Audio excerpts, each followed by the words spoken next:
you set your rent once a year.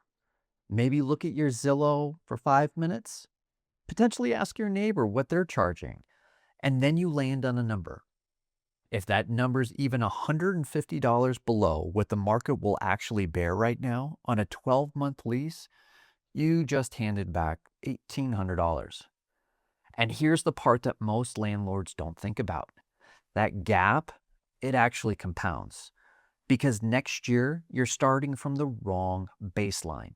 In this video, I'm going to help you close that gap on what the 2026 data actually shows for the Front Range and in and across the East Boulder County area. Specifically, why renewals versus a turnover decision is almost never as simple as the number alone.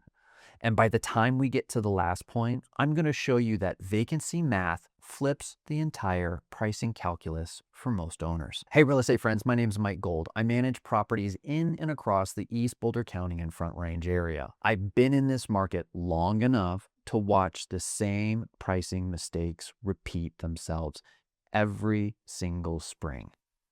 And this season, the data is specific enough to be worth your time. May through August is when Front Range rental markets does most of its repricing.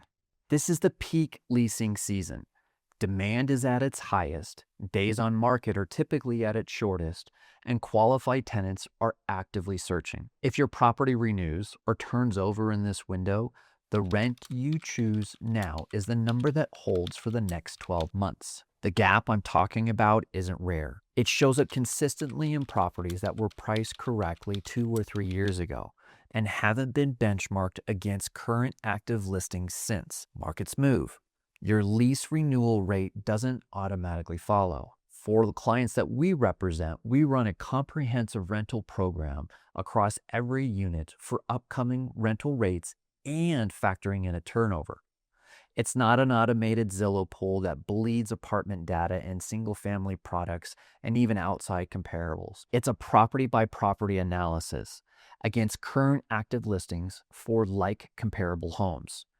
If your property is in this window, you'll hear from us before we take any action. But before you can set the right number, you need to understand what market you're actually in. And right now on the Front Range, that depends entirely on what type of property you own. You see, the Denver metro apartment vacancy is currently at 7.6% at the end of 2025. That's the highest number in 16 years. Average apartment rates are down 4.8% year over year, currently at $1,754. And Denver had concessions on top of that at 68%, with the average dollar amount being $180 a month. That's a real renter's market for large apartment complexes.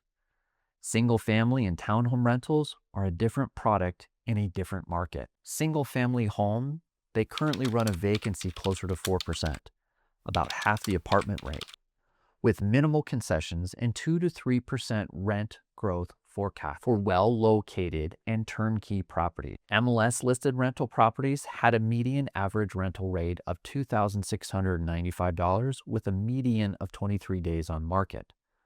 If you own a home that's like that, that's what your property is competing against, not the apartment complex down the street. Now, Boulder County is specifically one of the most resilient submarkets in and across the Front Range right now, with the Boulder Broomfield apartment vacancy sitting right around the neighborhood of 6.5%. Compare that to 8.2% for Denver and Arapahoe. So if you own a house here or maybe even a townhome, you're in a much stronger position than the metro-wide market number would suggest. So we know the Boulder County and areas near that are holding up relatively well, but there's a real variation within each county. And if you're in the wrong submarket with the wrong pricing strategy, that resilience doesn't help you. Specifically when we start taking a look at Louisville, Superior, and Erie. Erie's stronger right now with limited supply and strong family-size rental demand, with average rents near $3,375 for that market for a well-maintained 3-bedroom, 4-bath home.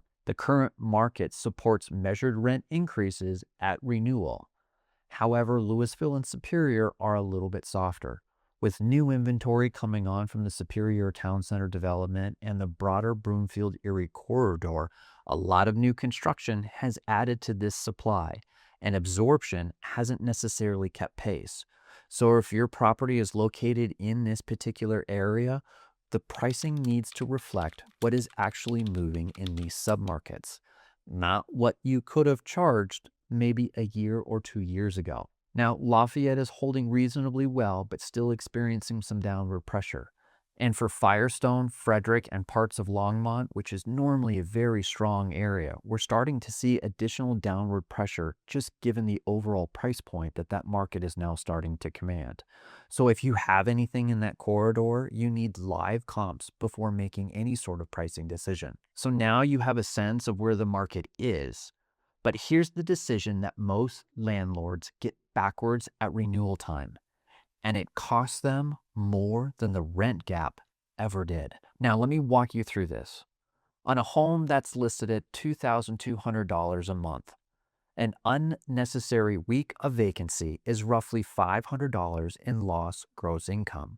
On a $2,800 unit, it's closer to $650, and that's just the rent loss.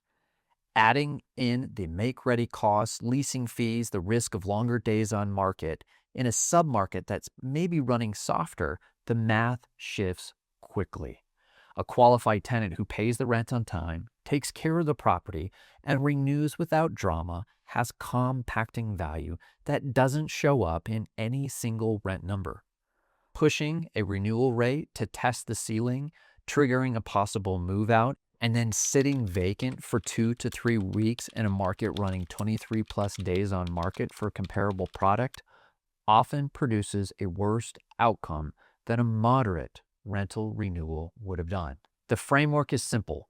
What does a renewal at the current market produce over 12 months versus what a turnover produces for you after vacancy, make ready, and leasing costs? For our clients, we run all of these numbers before we run a recommendation.